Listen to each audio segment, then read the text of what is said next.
Magandang umaga po sa ating lahat, mga anak ng Diyos. Hallelujah. Praise God. Praise be the name of Jesus. Ako ay patuloy sa ating gawain. Samahan niyo po ako manalangin. Ang maraming Diyos, ang makapangyarihan sa lahat. Salamat Panginoon sa magandang panahon na pinagkaloob sa akin, Panginoon, sa amin lahat, Panginoon.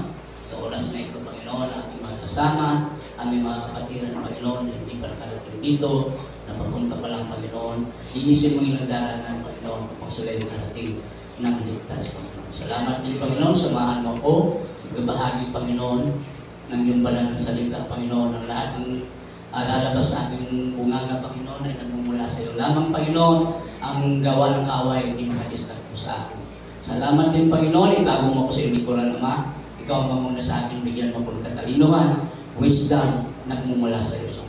Salamat, kung binabalik ko. Papulit po salamat sa pangalan ng Jesus. Amen. So, lingunin mo ang ating mga kapatiran, sabihin mo, mapalad ka, kapatid, andito ka kayo. Palad ka. Yes. Ikaw po ay andito tayo upang makapakinig ng mahalagang balita na nagmumula sa Diyos. Ay hirap pag hindi pag-apat na mata.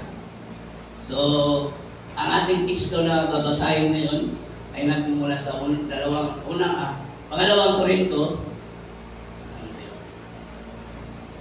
Korinto 12:7.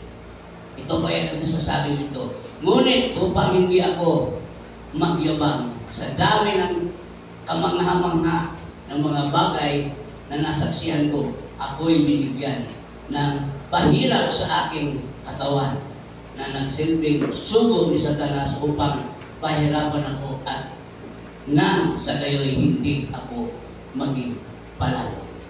So ang palalo pala ay na-research ko ay pagyayabang. So kung ano man ang ating nakamtan sa buhay, hindi dapat natin ipagyabang yun dahil may hangganan ang ating kakayanan. Sabi ng Panginoon. So, ang tema natin tinig sa buhay na mananampalataya. Amen. Tinig sa buhay. Lahat tayo dumadaan ng tinig. Hindi tayo tumanda kung hindi natin pinagdaanan mula ng bata hanggang tayo ay tumanda. Pero ako lang ang tumanda. Di ba? Lahat natin, walang exempted lahat. Dumaan tayo sa tinig ng ating buhay. So, ano ang tinig sa buhay na mananampalataya? Dalawang bagay po, 2 points po. Ang sugo ni Satanas. Balikan natin yung ating talata sa Korinto, Lucy, sa ating teksto. At nang ako'y huwag, sana yun?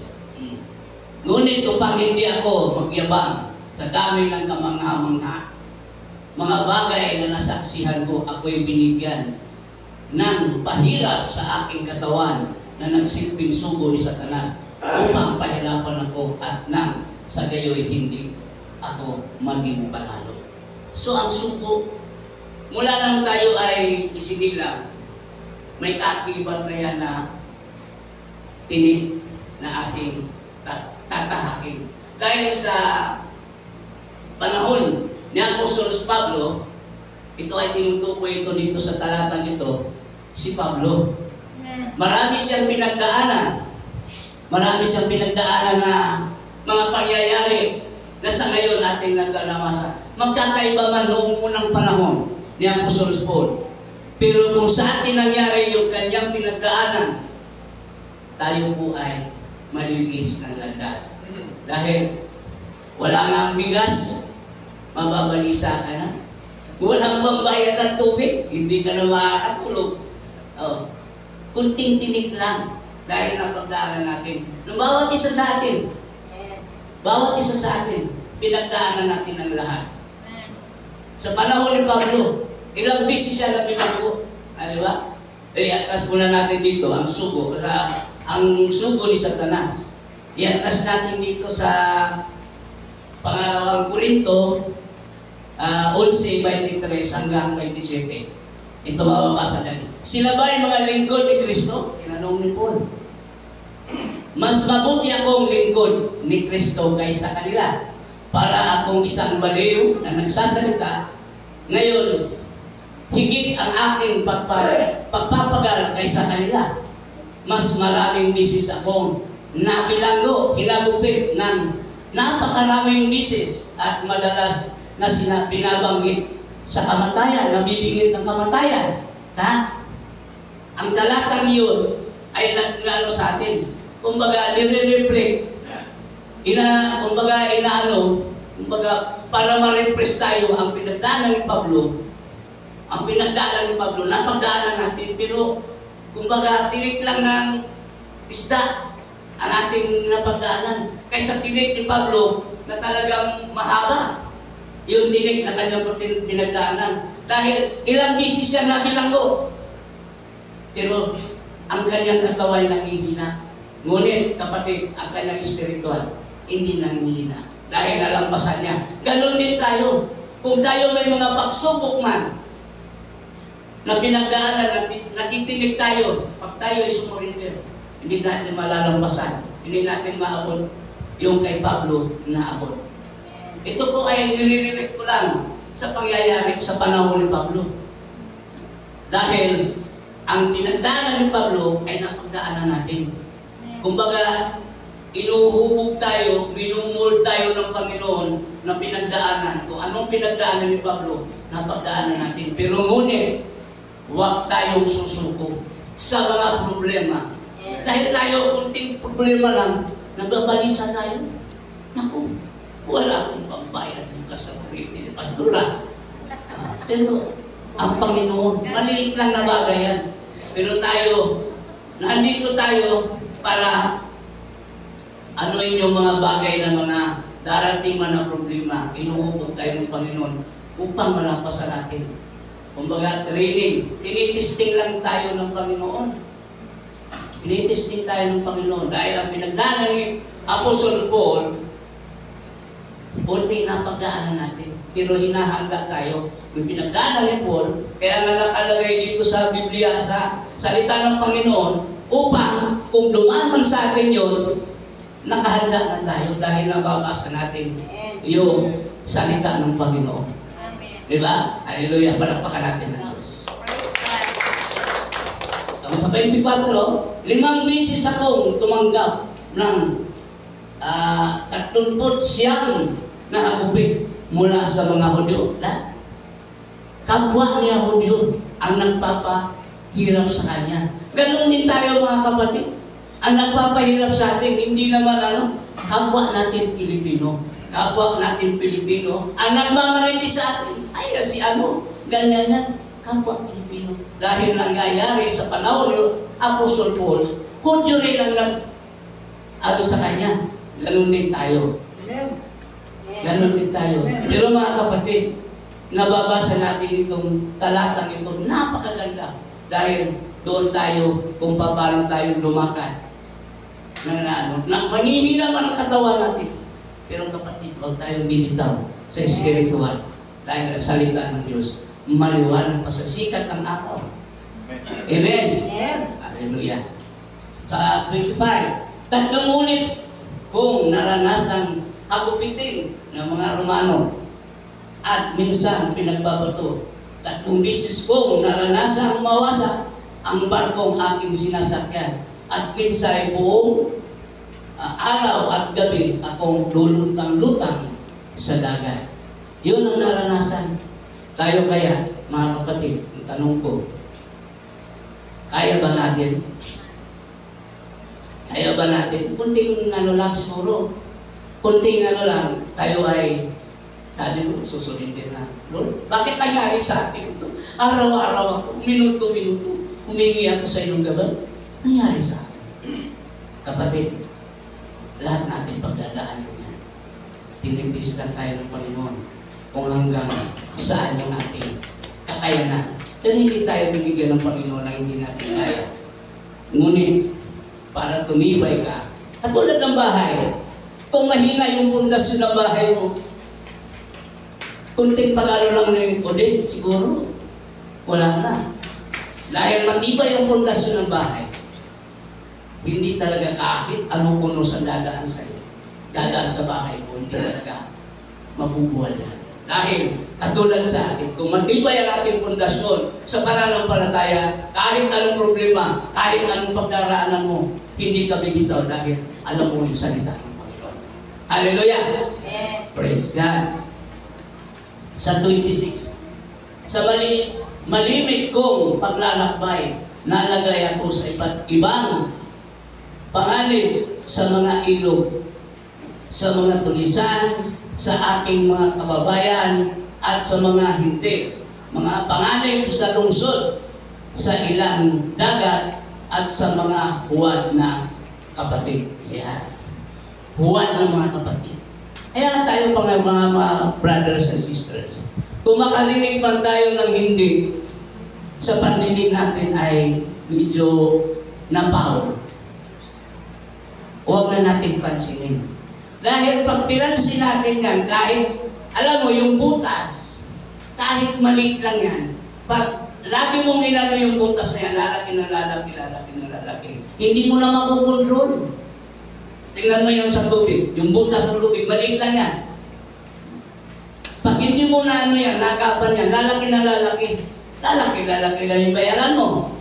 Ganon din po ang ating pananampalataya. Kung mayroon man tayo marinig na hindi maganda, narinig ko dito, palawas mo na lang. Walang mawawala sa iyo, kapatid. Maniwala ka. Dahil napagkala natin ng bawat isa. Dumaan tayo dyan. Kaya nga inuhubog tayo ng Panginoon, minumol tayo sa mga kanyang mga salita. Dahil para sa atin din yun. Ang salita nito ay para sa atin. Ang pinagdaanan ni Paul, Apostle Paul, napagdaanan natin. Dahil nasaksiyan ni Paul ang kabutihan ng Diyos. Kaya nga sa kamang na ang sinasabi doon. Nasaksiyan ni Paul. Kung bumitaw siya, yung katawan niya dahil matandaan na siya, gaya ko, dahil matandaan ako. Pero pag yung katawan ko lang, pero ang pananampalataya natin, huwag natin isurrender yun. Dahil ang tinik ni Satanas, maraming mga patibong, napakarami. Napakarami. Kuminsan yung patibong na sa loob lang ng bahay, yung patibong. Hindi na lalabas, sa bahay lang yan, mga patibong na yan. Oh. Ngayon, kung nabitag ka, talo ka.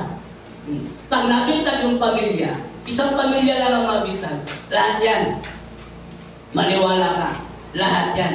Kumbaga, sisiris-siris na yan.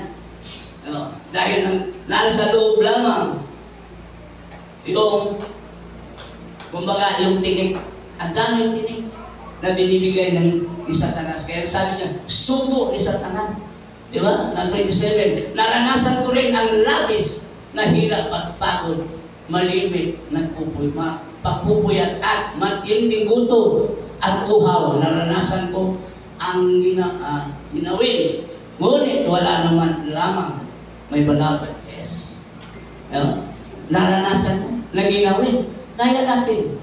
Yung ginaw na yun, na literal ng pagano, yung ating yung kunting problema lang, na wala tayong panangga, wala tayong tawag ito pumot para ikaw ay hindi ginawin. Pero ang Diyos ang nandyan. Maniwala lang. Maniwala lang tayo sa Panginoon. Kung sa Bisaya pa, satig lang sa Diyos, ay ang Diyos, hindi ka pababayaan. Amen.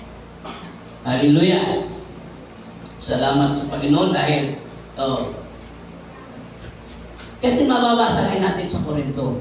2 Korinto 12:10. Ito ay serious po. Dahil kay Kristo, walang halaga sa akin kung, ano ito? Sa Mateo 10, o Mateo 2. Sa Mateo, ano ito? Mateo 12. 2 Korinto 2:10. Wala, okay. Baka nakalimutan ko.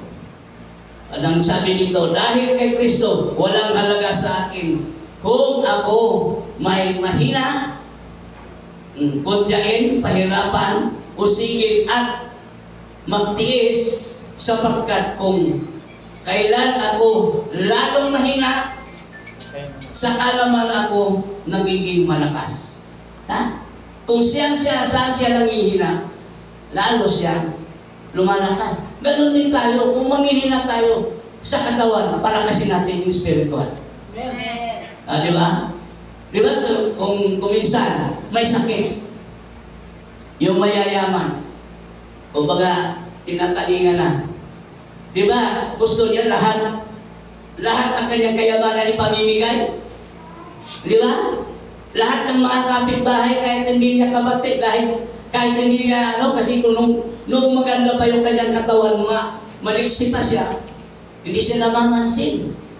Ngunit, noong siya nagkasakit, gusto na yung mga kapitbahay pumunta sa kanila.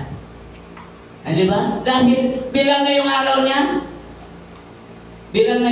niya, kaya tayo, hanggat may lakas, lahat ng kapitbahay, kakilala man hindi, i-welcome natin.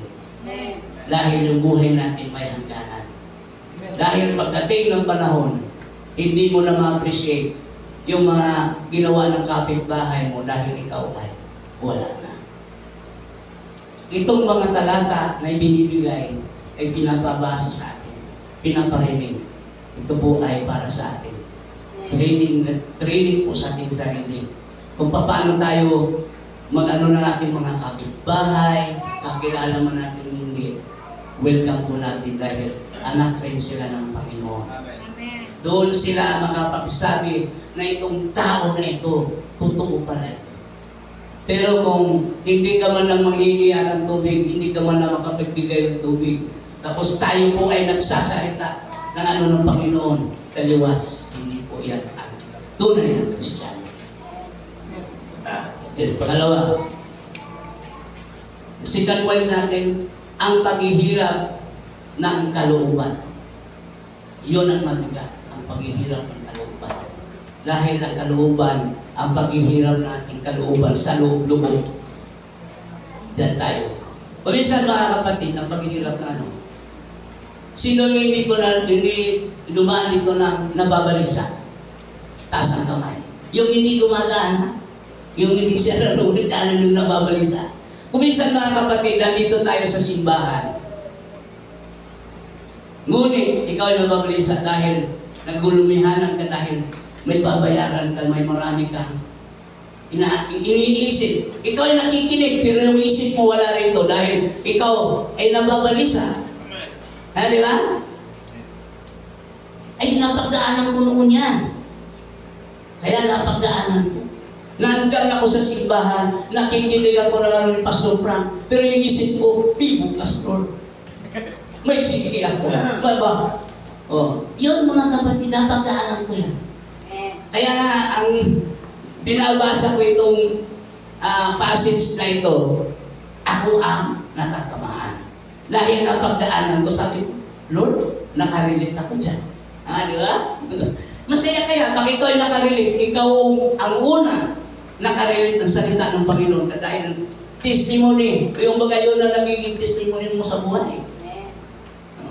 Sabi ko, ako ang natatamaan.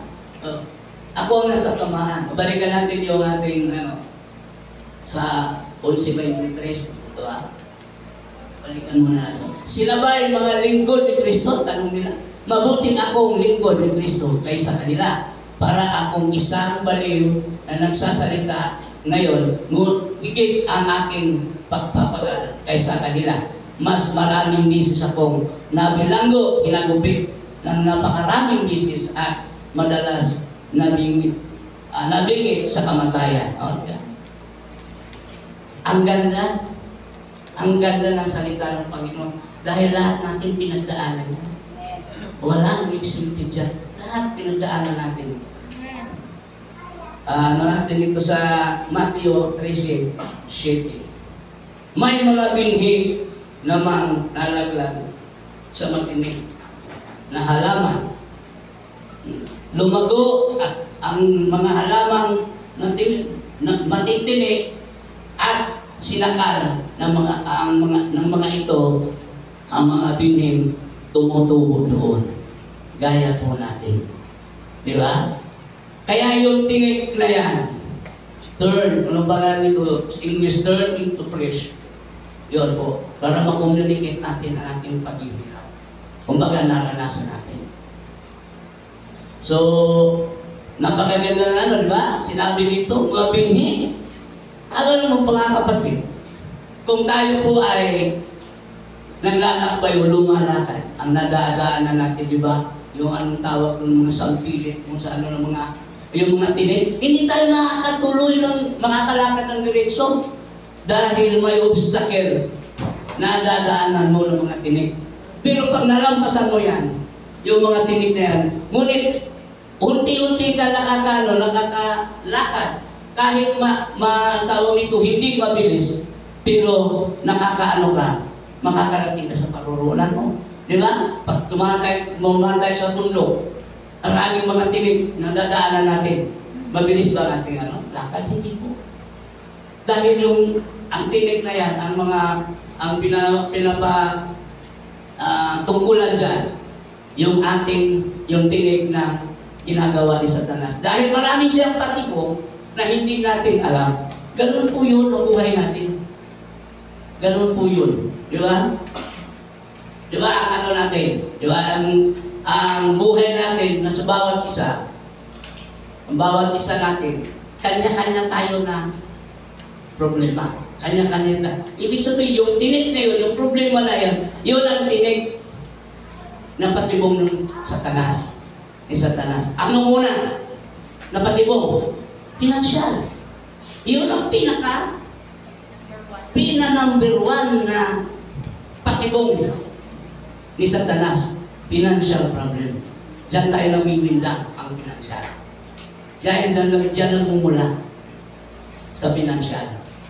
So pag financial ang pinag-usapan, pera. Pera yan.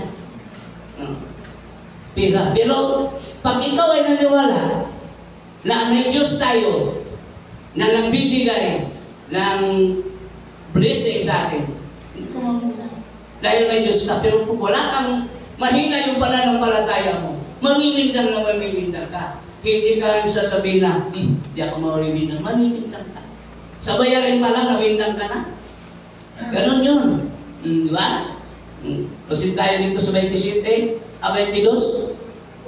Ang binhi naman nahulog sa may matinig na halaman ay ang mga taong nakikinig ng mensahe, ngunit dahil sa pagkakabalisa na maraming mga bagay at paghumaling sa kayamanan at nawalan ng puwang sa kanilang puso ang mensahe at hindi ito nagkakaroon ng bunga.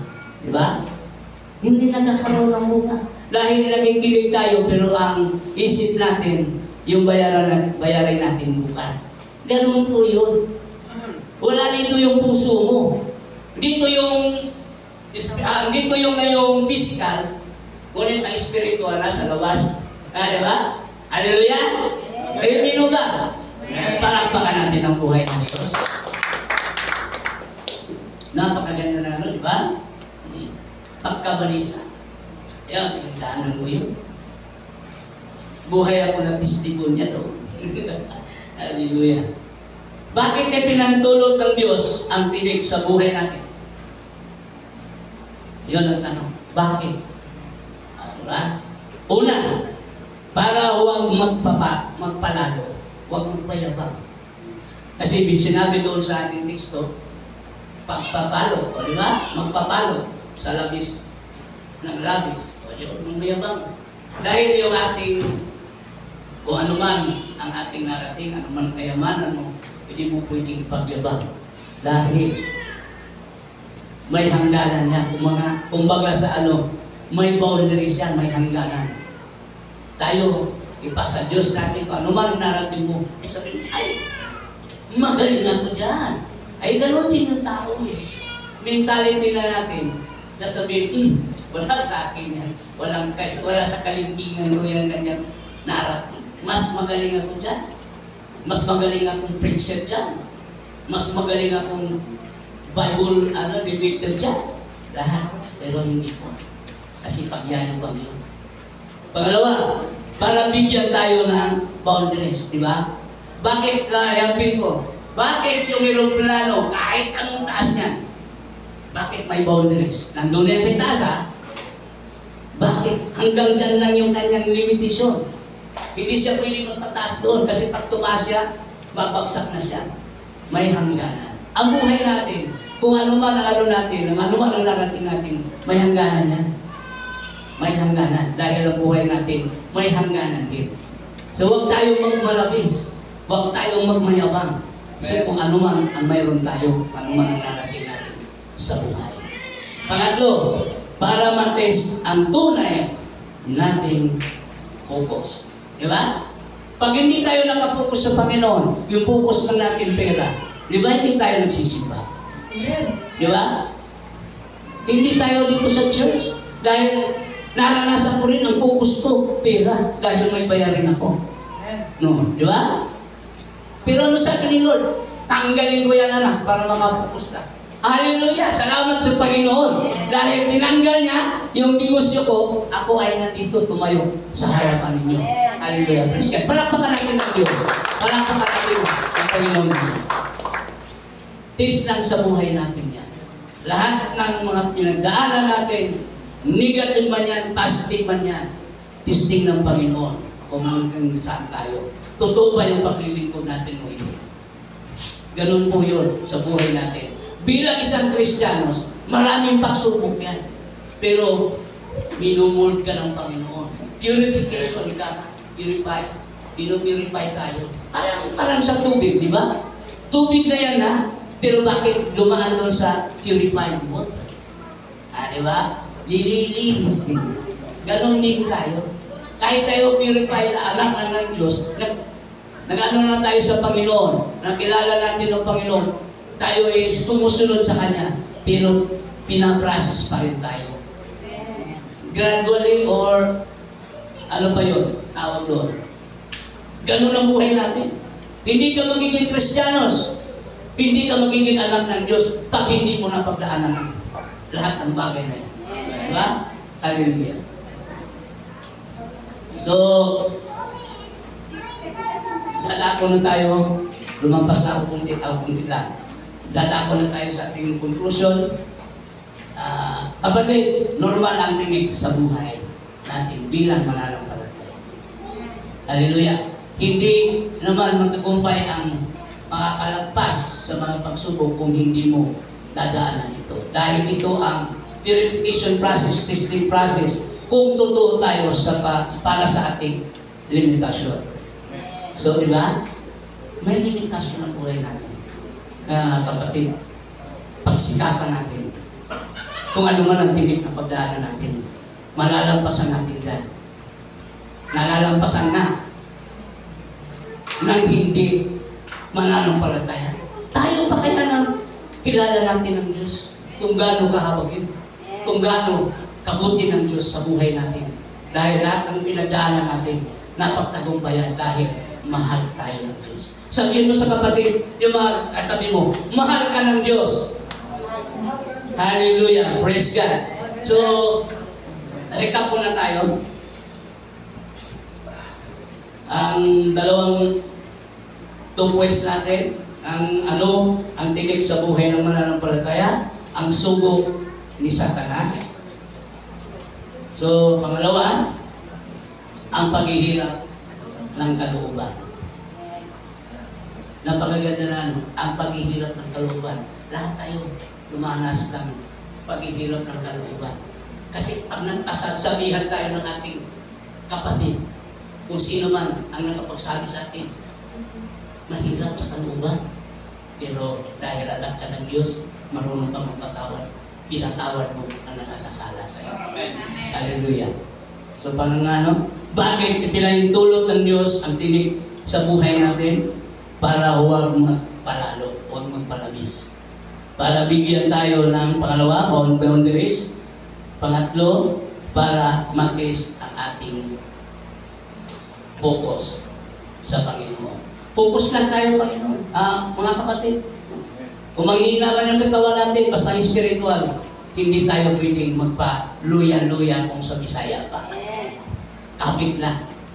God will provide everything. Kung ano man ang problema natin sa umagang ito, araw na ito, wala yan. Nandito tayo, focus tayo sa salita ng Panginoon, focus tayo sa ating sa Panginoon. Ibalik natin, ituon natin ating sarili sa pagpupuri sa Diyos sa umaga nito. Maraming salamat at magandang umaga.